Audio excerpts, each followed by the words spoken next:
Welcome to Nikolay's genetics lessons, and today I'm going to explain how to set and read dials of the micropipettes.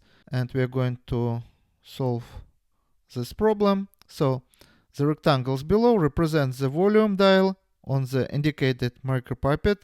Fill in the blanks on the volume dials with the corresponding volume of liquid in microliters. First micropipette is P2. We use this micropipette in order to measure volume between 0.1 and 2 microliters.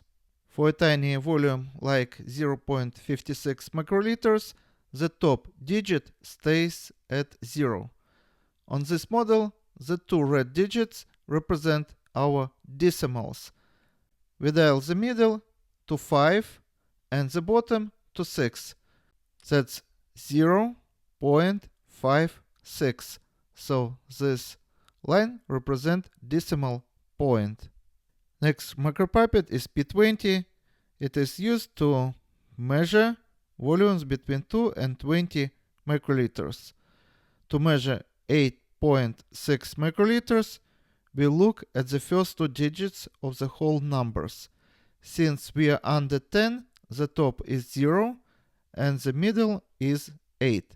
The final red digit is our tens place. Set that to 6 for exact 8.6. So our line, which would represent decimal point, is going to be here. Next is going to be micropipette P200.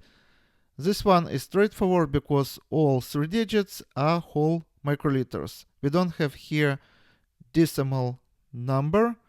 We don't have lines here which represent decimal point, and all numbers are going to be in the same color. To get 151 microliters, just dial it straight through. 1, 5, and 1. No decimals to worry about here. Finally, P1000. This dial can be tricky. The top digit represents thousands. For 720 microliters, the top stays at 0. The middle digit represents hundreds, set to 7, and the bottom represents tens, so set to 2. Remember, the ones place is essentially handled by the tick marks between the clicks. Subscribe and see you in the next video. Goodbye.